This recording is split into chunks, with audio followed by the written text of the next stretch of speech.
రేపటి నుంచి వానాకాలం అసెంబ్లీ సెషన్ ప్రారంభం కానుంది. సభలో పలు బిల్లులకు ఆమోదం, కీలక నిర్ణయాలు తీసుకోనుంది. జాబ్ క్యాలెండర్ను ప్రకటించనుంది ప్రభుత్వం. ధరణిలో జరిగిన అక్రమ వ్యవహారాలపై ప్రభుత్వం వైట్ పేపర్ రిలీజ్ చేయనుంది. రైతు భరోసా, కౌలు రైతులకు పెట్టుబడి సాయం పైన స్పష్టత రానుంది. రేపటి నుంచి ప్రారంభం కానున్న అసెంబ్లీ సమావేశాలకు రెడీ అయ్యింది ప్రభుత్వం. పాలనలో దూకుడుగా ఉన్న సర్కార్ ఈ అసెంబ్లీ సమావేశాల్లో కీలక బిల్లులకు ఆమోదంతో పాటు ముఖ్యమైన అంశాలపై చర్చించి కీలక నిర్ణయాలు తీసుకోనుంది. 10 నుంచి 12 రోజుల పాటు జరగనున్న వర్షాకాల సమావేశాల్లో పూర్తిస్థాయి బడ్జెట్కు ఆమోదం తెలపడంతో పాటు స్కిల్ యూనివర్సిటీ బిల్లును ప్రవేశపెట్టనుంది.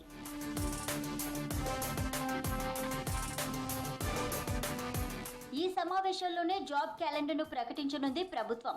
రైతు భరోసా విధి విధానాలు, స్థానిక సంస్థల్లో బీసీ రిజర్వేషన్లు, సంక్షేమ పథకాల్లో అక్రమంగా లబ్ధి పొందిన వారి నుంచి రికవరీ, తెలంగాణ తల్లి విగ్రహం, రాష్ట్ర చిహ్నం అంశాలపై చర్చించి తీర్మానం చేయనున్నారు.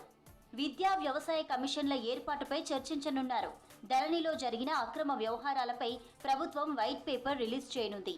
అన్నింటిపై సుదీర్ఘంగా చర్చిస్తూనే గత ప్రభుత్వ వైఫల్యాలను ఎండగట్టాలని ప్లాన్ చేసింది రేవంత్ సర్కార్.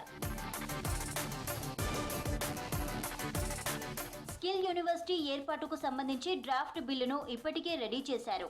బడ్జెట్కు ఆమోదం తెలిపిన వెంటనే స్కిల్ యూనివర్సిటీ బిల్లును అసెంబ్లీలో ప్రవేశపెట్టి ఆమోదం తీసుకోనున్నారు. ప్రైవేటు సంస్థల భాగస్వామ్యంతో స్కిల్ యూనివర్సిటీ ఏర్పాటుకు ప్రభుత్వం ప్రతిపాదనలు సిద్ధం చేసింది. స్వయం ప్రతిపత్తి ఉండేలా దీన్ని ఏర్పాటు చేస్తున్నారు.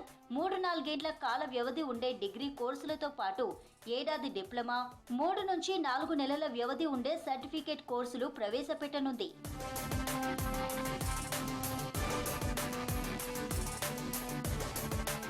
ప్రతి ఏడాది జాబ్ క్యాలెండర్ రిలీజ్ చేస్తామని ఇప్పటికే ప్రభుత్వం ప్రకటించింది.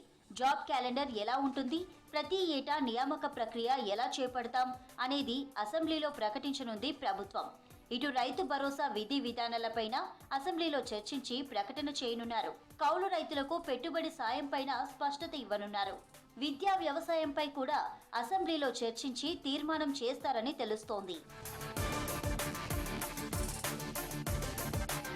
ఇక పంచాయతీ ఎన్నికలకు సంబంధించి బీసీ రిజర్వేషన్ల పెంపు పైన అసెంబ్లీలో చర్చించి నిర్ణయం తీసుకోనున్నట్టు తెలుస్తోంది.